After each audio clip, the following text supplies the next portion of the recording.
Okay, thank you everyone for joining us today. This is our Sto-Rox School District Financial Recovery Advisory Committee. It's Wednesday, November 19th, 4:05 p.m. I'd like to follow our normal routine whereby we go through our list of appointees. As a reminder, Act 141 of 2012 really directs the activities associated with financial recovery status. And one of those is that the Chief Recovery Officer, I hold that position, is to convene a meeting monthly with a specific group of people. These are the appointees, and those appointees must represent various entities. The idea is that this is a collaborative process. Each of you has distinct specific experience that you can share with me as we try to make sure that we are implementing the latest amended recovery plan, September 2025, along with the original financial recovery plan from 2020. As some of you might recall, in the past, we've had different discussions, different presentations, topics, and some of the appointees have joined in and said, well, we do this in our district and it's been very helpful, or we tried that and that was not necessarily helpful. So that is the beauty of the group, specific expertise needed to advise district activities and my position directly. So I'm going to go from the list and just to verify that my attendance count is accurate. We have the superintendent from the Sto-Rox School District, Mrs. Sonia Coleman, and with her we have Brittany Linson-Bigler, and Brittany is the Director of Student Services and the Title IX Coordinator for the district, and she will be presenting to us this afternoon. We also have from the Sto-Rox School District Board Member, Representative Director Denisha Hunter-Rue. Our representative from the principal ranks, Ms. Heather Johnston, was not able to join us today. She did reach out in advance. We also have the business office official, Mr. Scott Reed, who is the business manager for the district with us. Representing the Allegheny Intermediate Unit, we have Dr. Leanna Lawson with us today.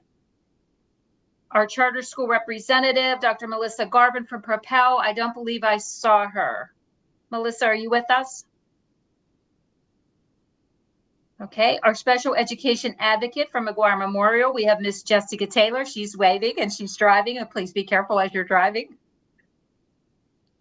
Additional superintendent, we have Dr. Caroline Johns, who joins us from Northgate School District. She was not able to join us today. She did reach out in advance. Two residents, Ms. Tina Nagel, I did not see her sign in. Tina, are you with us? We also know that there is one vacant seat. There should be two residents on this particular panel, and we are actively working with the intermediate unit to try to fill that seat. We also have Ed Pierce, who is the parent or community parent liaison for the district, reaching out and trying to network. Leanna, do you know anything about that position? I don't see Jill with us today. Did she give you any updates? Unfortunately, I haven't heard any. Okay. Thank you. I appreciate that. And representing the teachers from Sto-Rox School District, we have Ms. Maria Kotek with us today. She's also driving, and so I want her to be very careful. This meeting, as a reminder, is open to the public. It's recorded. The recording actually is posted to the website. We follow the Sunshine Act. The agenda is always posted publicly in advance, no shorter than 24 hours before the start of the meeting. We also have guests joining us, as they typically do, and these are technical support representatives, which the Department of Education provides to the district. From PFM, we have researcher analyst Stephen Ramirez. Thank you, Stephen, for joining us. And I don't believe Hannah's with us. Is that correct? No, I don't think so. I don't think she's joining today. Okay. And from Wessel and Company, they offer business office support. These are auditors, accountants, and so forth. Michael Lamb did reach out in advance. He's not able to join us. And we did meet with Ed Denner earlier, we being Scott, Sonia, and myself. So we have an update from him. All right. So anybody from the public joining us today who would like to identify yourself?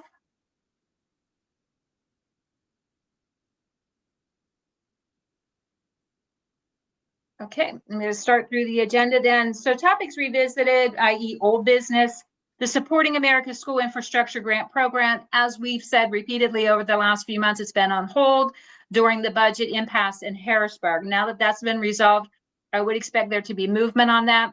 We are very excited and anxious to hear what the visiting group of Penn State engineers recommends specific to the junior, senior high school. As a reminder, Stephen's group, PFM, had helped the district put together a list of capital needs. And this is dated May 2024, so things have changed. And their group is helping Zach Simpson, the director of buildings and grounds, to update that to make sure it's accurate. But when it was first put together, there was over $8 million worth of repairs needed at the junior senior high school. So that is what we were going to ask that's the specific building. We're going to ask the visiting Penn State engineers to take a look at that. Sonia has some really great ideas and suggestions that she wants to ask them specifically to take a look at. But what the district has to grapple with is, okay, so over 8 million, we know that in February of 2025, the board did follow the recommendation to put away $2 million in a capital reserve fund. That money is still sitting there and it is earning interest.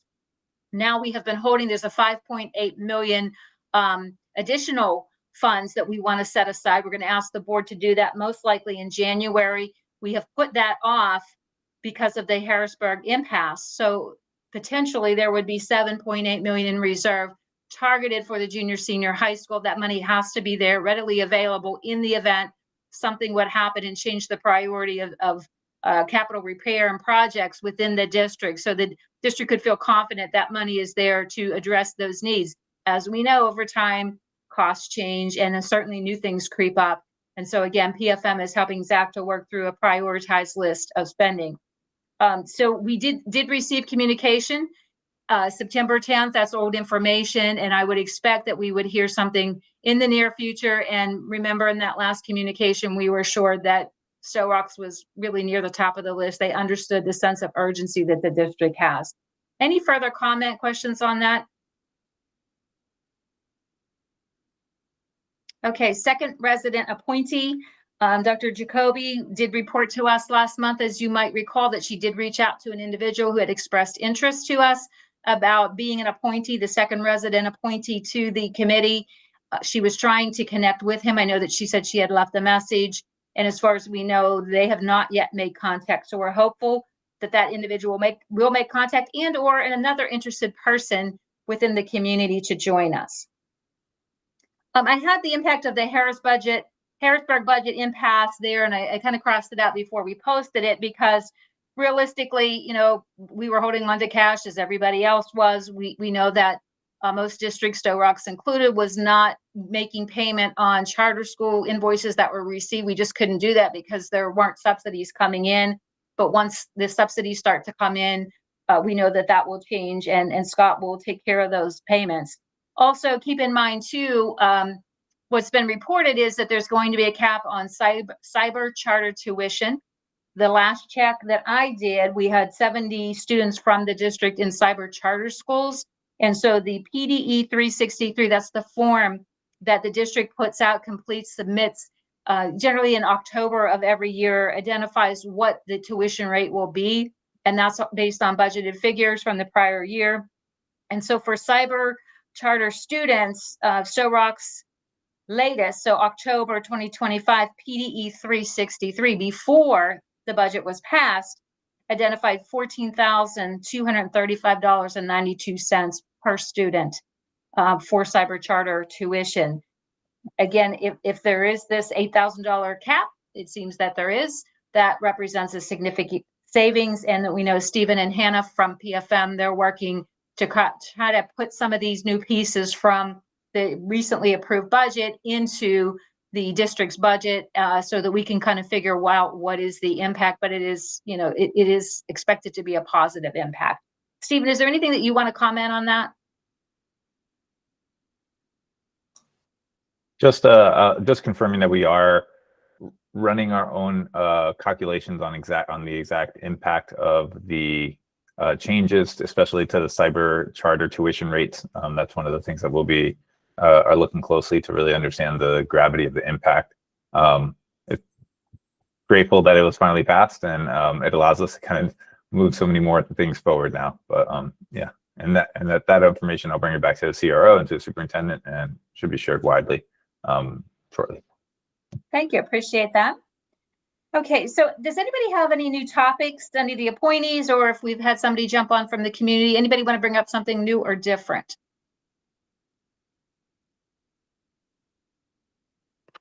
Okay. So before we get to Brittany's presentation, I just want to kind of do some things here, business specific. So if you look at the agenda, the future meetings, this is our tentative presenter schedule. Sonia has allowed me to share this in district operations meetings with the individuals listed there, so they would be anticipating that. I would expect January 28th that Scott will be giving this committee a preview of the 26-27 budget. And he will also likely at that same time be presenting out to the board during a public meeting so that there'll be some sense of any type of shortfall that's really, really important. Pittsburgh Public, for example, just presented, I believe, yesterday, a preview of what their budget is anticipated to look like. They identify a shortfall, and then districts just keep whittling away at that because you have to pass by June 30th a balanced budget. In February 25, we'll have Mike Petrogallo come in, and he is the Director of School Security Emergency Preparedness, and just talk to you. Sonia has each of the directors putting together dashboards. We're going to see a preview of that in the near future, and I would expect Mike to go ahead and share some of those with live entries from each of the schools. So that will be very interesting. And then similar to what we did last spring, in March, April, and May, each of the principals will present. And I would expect they'll talk about, current activities in their buildings and any major changes they're anticipating for next year. I remember that. And Leanna, you're with us today. Again, I remember Asia presenting, and you offered some cautions, some things that you knew from your experiences in education, and they were very helpful. And I remember Asia saying that she appreciated that.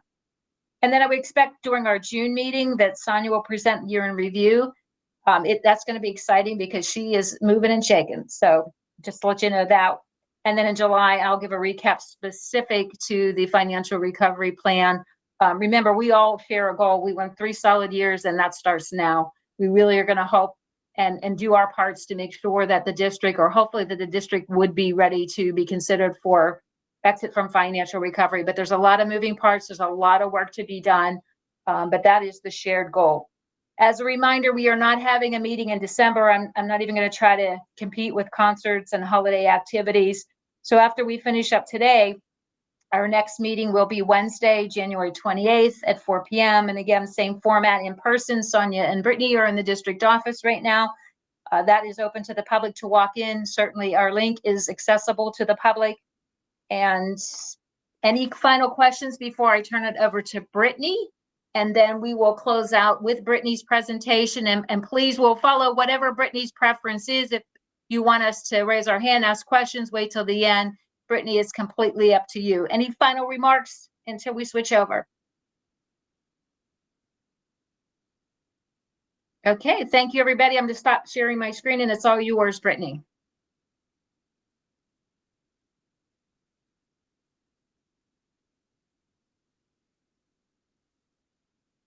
Say it again. Can everyone hear me okay? Yes? Yep. Okay. All right. So I'm going to go ahead and share my screen.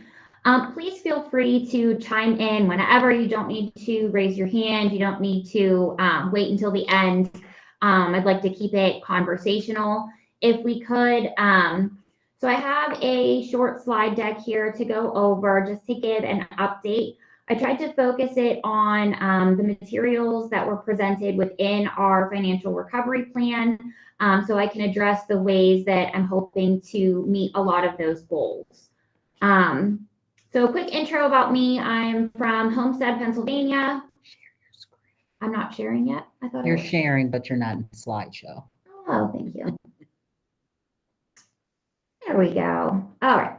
I'm from Homestead, Pennsylvania. Graduated from Steel Valley High School, similar community to here in Sto-Rox, which makes me feel right at home. My husband is also a graduate of Steel Valley, so we born and raised. Education, my educational experience, California, PA for special ed, and Slippery Rock for my supervisor papers. My professional experience, most recently I was at Keystone Oaks. I was a high school life skills teacher and did my internship in supervision there, and so did the interim special ed supervisor while there was a vacancy. Prior to that, I taught special education at Baldwin Whitehall, where I was a self-contained, camera is on. Go ahead. I was a self-contained kindergarten teacher with autistic and life skills support. And prior to that, I taught emotional support, as well as social emotional learning to the autistic group. I also worked as a licensed behavior specialist with mental health solutions. Part-time, I was having my kids and wanted to stay home with my babies.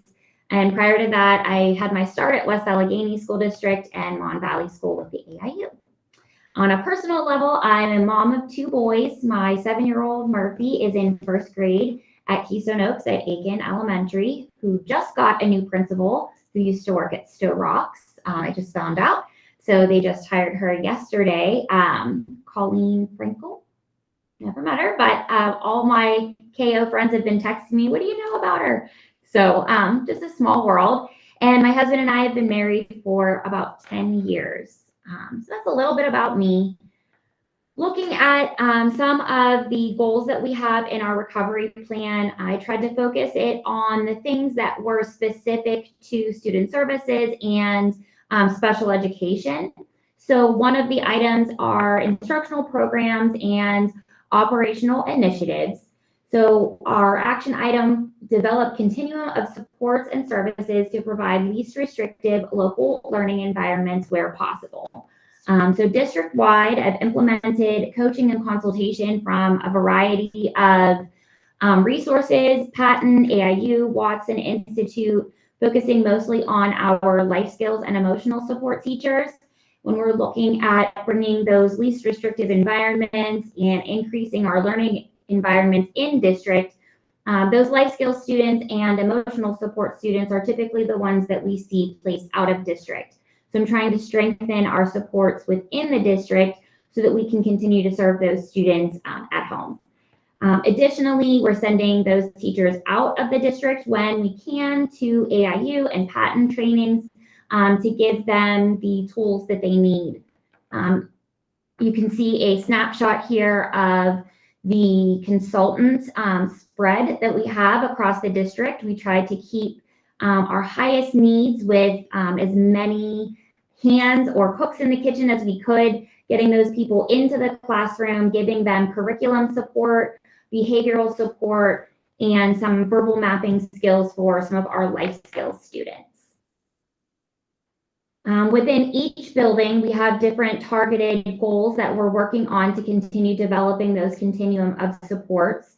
At the primary center, we've added an additional life skills classroom. Previously, there was only 1, now there are 2, and an additional emotional support classroom so that we can have a self-contained model as well as an itinerant and supplemental model where students can either push in or push out based on their overall needs or their needs in the moment. We are working to add 2 paraprofessional support positions at the primary center, mostly to support those emotional support students who tend to get placed very at a high rate from that building. So the more supports we can keep in-house, the more students we can keep in-house. And then for our life skills students there, we've implemented the unique learning system curriculum and also Watson training consultants to help give the teachers the tools that they need to implement that curriculum with fidelity. At the upper elementary, they had a pretty strong system of a continuum of supports, life skills, emotional support, learning support, but they didn't have a space for those students to go when they were dysregulated or needed to work out some of those sensory needs that they have. So we're working on creating a sensory room or a regulation room with the input of the teachers. We've been meeting bi-weekly to look at what are the needs, where is the data that shows what they need most, and then finding funding to get those materials to make it a safe space for students to go whenever they need a moment to regulate. Additionally, we've also implemented the unique learning system in that building. We've gotten a lot of positive feedback from our Watson consultant with its use and implementation there, and a lot more student engagement within the life skills classroom from what the principal had observed in previous years. So we're really excited about that. At the junior and senior high school, we've added an additional emotional support classroom there as well. This is on a supplemental level rather than a self-contained. We want our teenagers, our close to post-secondary students, to be integrated as much as possible with their typically developing peers, to give them the tools and resources to go out into the world and get jobs and have meaningful lives. We don't want them to be self-contained in one room all day long. And for that reason and many more, we have implemented a full inclusion model for all of our learning and emotional support students at the high school level. The data did not support the pull-out model or the small group model that we were previously implementing.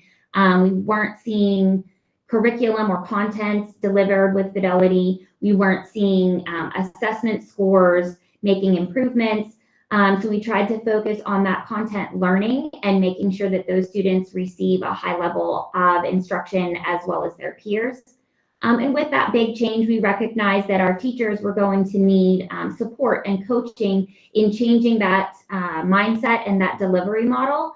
So the AIU has been providing through their TAC team monthly coaching for both the regular ed and the regular ed and special education co-teaching teams to give them different tools and models to provide that co-teaching in a research-based way. Some of the other action steps that were listed were to implement and maintain progress monitoring systems for all students receiving supports outside of district classrooms that is equitable to monitoring systems used in district, to develop and articulate standardized processes and procedures for the identification and placement of students who are struggling academically or behaviorally and implement them with fidelity. So this goes beyond special education. So I thought it was important to include our student assistance program as well as our threat assessment team here, both of which we've strengthened our procedures so far this school year. Within our special education department, I've implemented a new special education handbook. Specific to these action items would be the progress monitoring procedures as well as the least restrictive environment procedures highlighted on specific pages there. We can come back at the end and kind of look at that handbook, but I can share out this slide deck. We've been reviewing the handbook at our biweekly department meeting. So with the special education department in each building, I meet with them during their PLC time in the morning with the small group of special ed teachers in that building to go over targeted areas of the handbook where we're finding some gaps. So at the start of the year, we really focused on IEP meetings, how case managers run an IEP meeting, what areas we need to really focus on with parents so that they understand the special education process, what the IEP means for their student, how it applies to the curriculum, and then also making sure that the paperwork is compliant. We noticed a lot of gaps when pulling our reports that we did not have strong understanding of some of the special ed laws that were in place to make sure that our students are receiving all of their continuum of services. So we've added a lot of links into that handbook relating to IDEA, Chapter 14, and then a lot of annotated documents from Patton. Really good tools that give teachers an idea of exactly what is needed in each of those.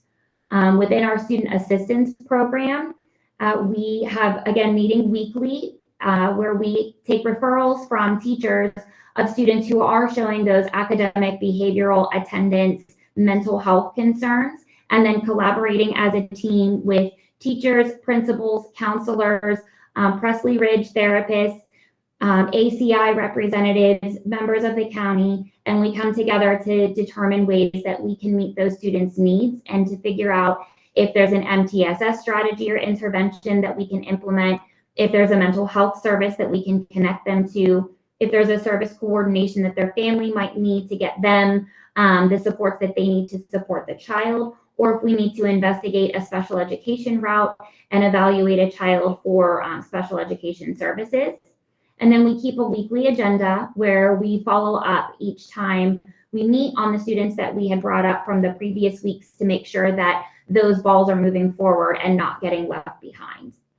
And then finally, our threat assessment team, we didn't have a clear procedure prior to this school year. We had a strong policy that was rooted in the law, but there wasn't a procedure of how do we enforce that policy. what are the steps from the moment that we find out that there is a potential threat, seeing it all the way through to student safety. So the director of security and I worked side by side to create those procedures, roll them out starting at the junior senior high school, where we have the highest number of threat assessments, and we're still working on tweaking those before we continue to roll them out to the upper elementary and primary center to make sure that the pilot that we're working through right now is appropriate. And so far, we've seen a strong response from the principals and the counselors who are involved in that team, showing more comfortability with the process and feeling that it's more of a team and not a one-person driven situation, to make sure that we're addressing those needs. The next two items, the action items that we have here, provide CPI training to all appropriate staff, including de-escalation procedures on an established training cycle. We've already offered it 2 times this school year, which I'm really excited about. We had a very comprehensive team participating in August during our district-wide professional development. And then again in November, we had some new paraprofessionals, new security guards come on board, and we were able to get those individuals trained on our November professional development time as well. And then our other action item on this slide is to utilize pulse programming to provide administrators with appropriate standardized training on special education programs and compliance guidelines. So I did look into at the AIU the pulse programming, and it had already been closed for that session. But the pulse programming essentially gives principals and other administrators a clear overview of special education guidelines and what their role is as an LEA. So rather than engaging in pulse when it was already closed down, we've been meeting monthly. Mrs. Coleman and I and some of the other administrators will meet with the principals after hours monthly so that we can get them all together, since they're on different building schedules. And we have an opportunity to talk about LEAing and IEP meeting. Prior to this school year, the director of student services, or the previous me, would run all of the IEP meetings district-wide. That didn't give the principals an opportunity to really understand what was going on in the IEPs or the special ed programming for each of those students. And when we have about a quarter of our district receiving special education services, it's very important that our building leaders have a strong handle on what is going on in that programming to make sure that it is successful. So they've made lots of progress with learning about the IEPs, the special ed process, and how it connects all together as the full child's educational programming. We've also taken a look at suspensions in special education. We've looked at the discrepancies between the number of suspensions that our regular education students are receiving and the number of suspensions that our special education students were receiving. And our building leaders were very surprised to see the higher rates and to really get an understanding of the laws surrounding suspending special education students. So we've been diving into a lot of work together to find alternatives to suspensions, restorative practices that focus on learning about behaviors, finding regulation skills and coping skills to prevent some of the top reasons for suspensions, like physical aggression and fighting, rather than just removals from school, which the research doesn't really support is going to get our kids any growth. And then finally, manifestation determinations, really taking a deep dive into is this child engaging in these behaviors because it's part of their disability. If you have a child with an emotional disturbance, they may fly off the handle a little bit easier than your typically developing student and engage in profanity or verbal aggression or even physical aggression with others because they don't have the tools. So how can we reevaluate their programming and provide stronger supports, again, to be preventative rather than reactive? So that has gone very well. We have growth to do and a long road ahead of us, but it has been productive. And then finally, right now we are in indicator 13, cyclical monitoring for secondary transition. Our secondary special education teachers, school administrators, school counselors are taking a course through Schoology, learning about post-secondary transitions, how to implement ways to give students meaningful opportunities to prepare for what comes next, and making sure that that's all reflected and documented correctly within their IEPs and their transition plans. So we're working with Dr. Grimm from the Allegheny Intermediate Unit to look over how does our paperwork look now, engage in the training, and then how can we show and develop and grow our programming and paperwork once we're finished with that learning process. So that's going to take us through the entire school year, and the administrators have been heavily involved so that they can be good building leaders to keep that ball moving forward. Another action item that we have is to evaluate the impact of in-house versus out-of-district programs on student outcomes and the associated benefits of potential expansion of in-house programs. So in an earlier slide, I discussed adding additional emotional support or life skills classrooms in some of our buildings, and that's so that we can keep more of our kids in-house. Right now, we're finishing up corrections to our Act 16 reporting, which is our expenditures relating to our special education students. So I'm going to open a tab where we have looked at what is it costing us to send students out of district. Tuition alone is about $1.3 million from last school year. Looking across the board, if we add in transportation, ESY, personal care assistants or one-on-one paraprofessionals, speech services, occupational therapy, nursing services, that's taking us to almost $2.4 million that we spent last year on sending students out of district. So we need to reframe how we are supporting these students and think about what supports they are getting in the alternative placements and how do we build those supports and capacity within our buildings. How do we give the teachers the tools? How do we structure our classes, our transitions, our programming to keep those students in school, in Sto-Rox, and make them successful here. In looking at our student enrollment, yes. You're muted, Dr. Hines. Thank you. Wanted to make a quick comment, and Stephen can validate this, that when we worked on the amended recovery plan language, we wanted to be really clear. This is not about money. This is about what's most appropriate. And if it makes sense to offer something in-house that is just as successful or more successful in terms of outcomes, the district has an obligation to do that. Yes, thank you. Stephen, any comments? And I'll just add that that's exactly right. That the idea is to really just take into evaluate, just to consider, what could be done if this amount of resources really kind of kept in-house and the programs are run in-house with our own teams and our own staff. So. Thank you so much. And this is where we're putting a lot of our focus on training our team here, bringing the consultants here, sending our teachers to training, giving them additional resources, adding on classes, restructuring how we're supporting our students here in-house.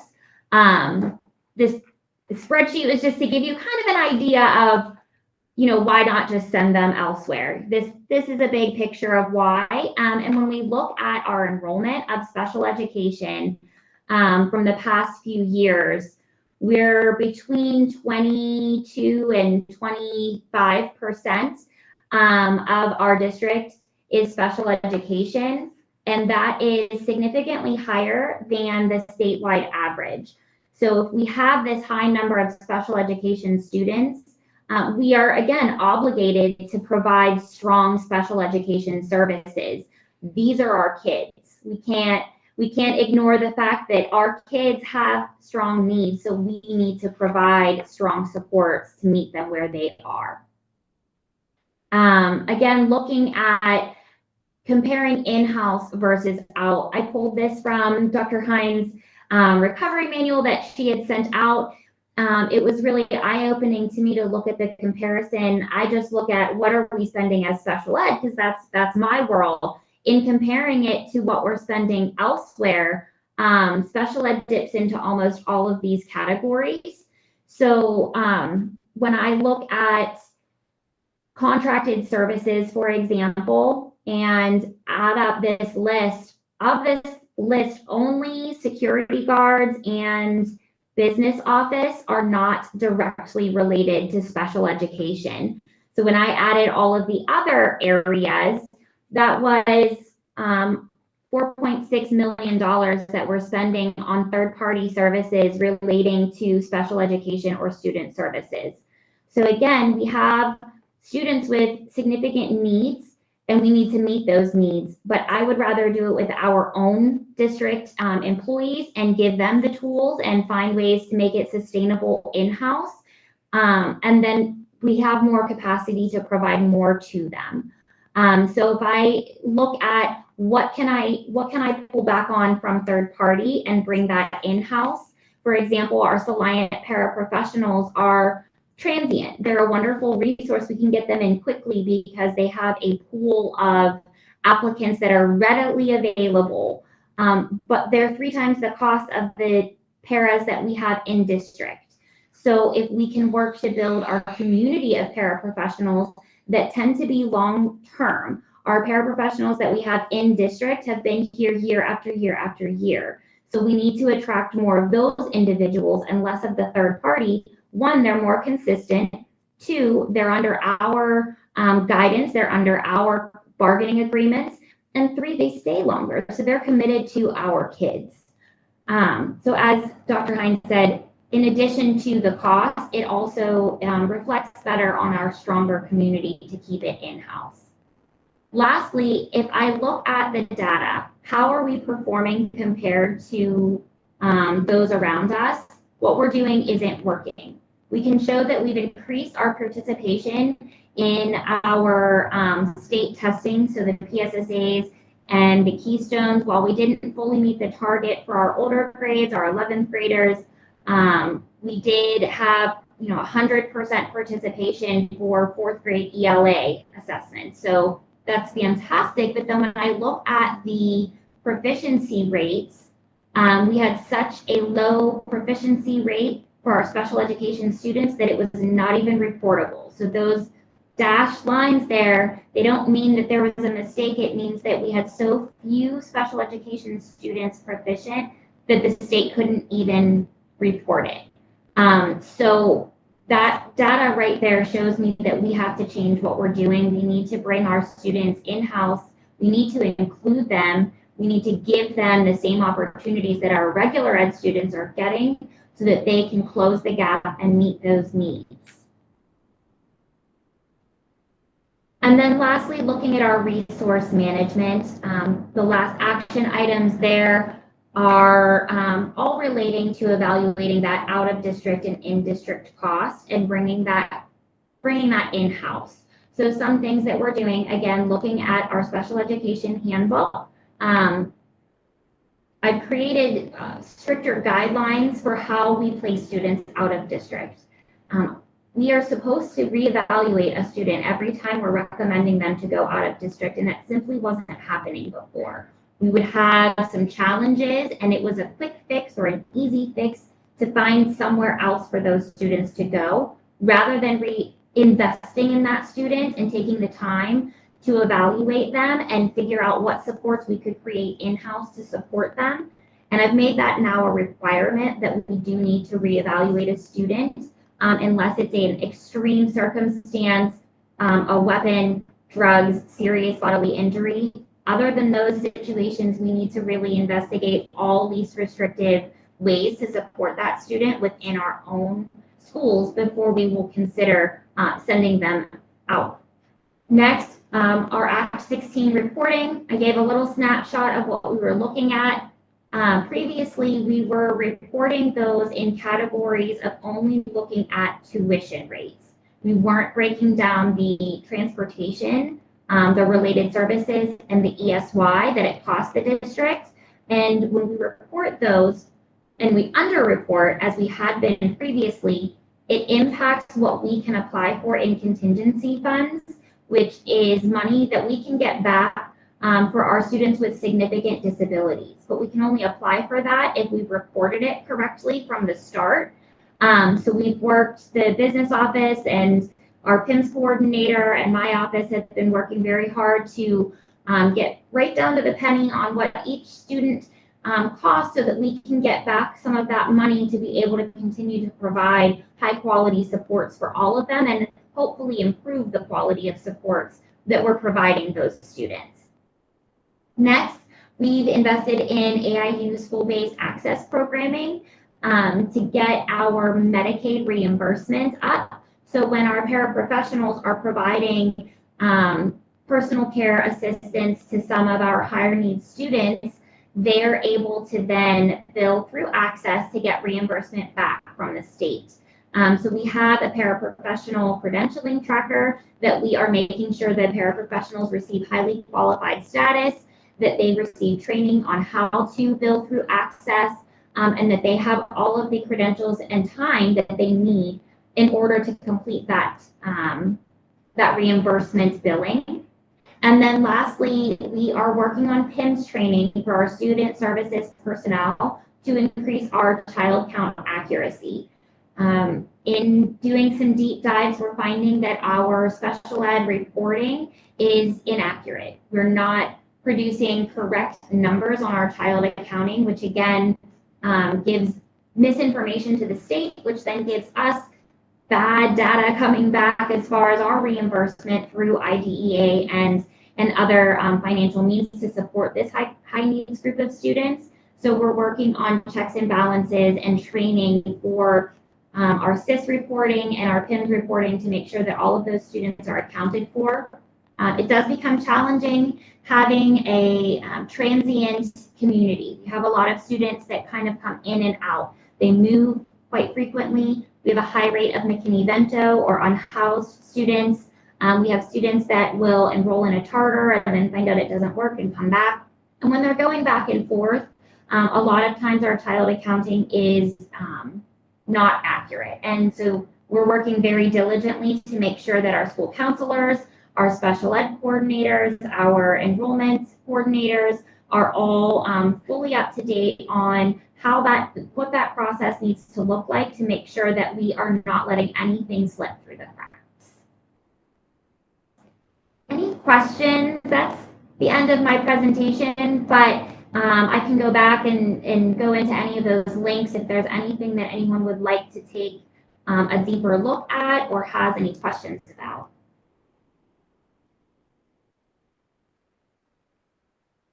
I'm going to ask specifically if Leanna and or Jessica, this is your wheelhouse. What do you think? I think special ed's been working very hard. That's the broad overview of. I've watched some of this happen, and I'm seeing really positive things. And Brittany really has identified here a lot of the things that were not working when she arrived, and proposed ways of. Together, the team has figured out ways to outline what we need to do and make it a procedure, process, something like that. So you're going in the right direction. Thank you. Here, I pulled off here for a minute. I would echo Lana. And I would also offer two things. One of the things when I was a people services director, I found incredibly helpful was making the connections with other district directors in neighboring districts. We found, that little community of folks who are doing the same functions in a district is incredibly important. So if those are connections that you need to make, I would be glad to. If I know most of the folks around Sto-Rox, and I know between Leanna and I'm sure we know all of them. But that's really valuable because you need to have people that you can call and ask and say, what am I doing with this McKinney-Vento thing, or transportation, or all the different pieces. Thank you. Yeah, it's been I've been very lucky. I have Lucy McDonough from the AIU working as a consultant for our district right now, and I tell her every day she's my angel, and couldn't do it without her. And she's been helping me connect with a lot of different directors or people in my position around the area. And she knows everybody. So every time I have a question, she said, "Oh, I know this person knows that answer." So her helping me make those connections and pick people's brains definitely is helpful. Thank you. I just speaking, I was a district director for a long time too, and those are the sorts of questions and those are the sorts of pieces that it's much easier to ask someone than to try to unpick or try to figure out once something has occurred. So I'd be glad to offer anything I can offer as well. I'm happy to be a sounding board, but it does sound like you're really on the right track. There's a lot of pieces and a lot of moving parts in general, but it sounds like you're really identifying them and taking action in a strategic way. Thank you very much. Of course. Anyone else? Any comments?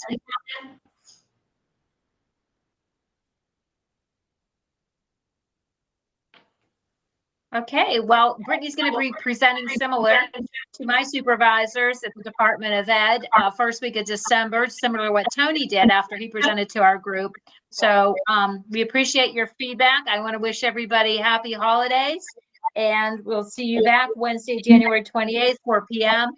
Feel free to reach out in between if you need anything, or if I'm sure we'll reach out if we need something too. So thank you so much. Thank you.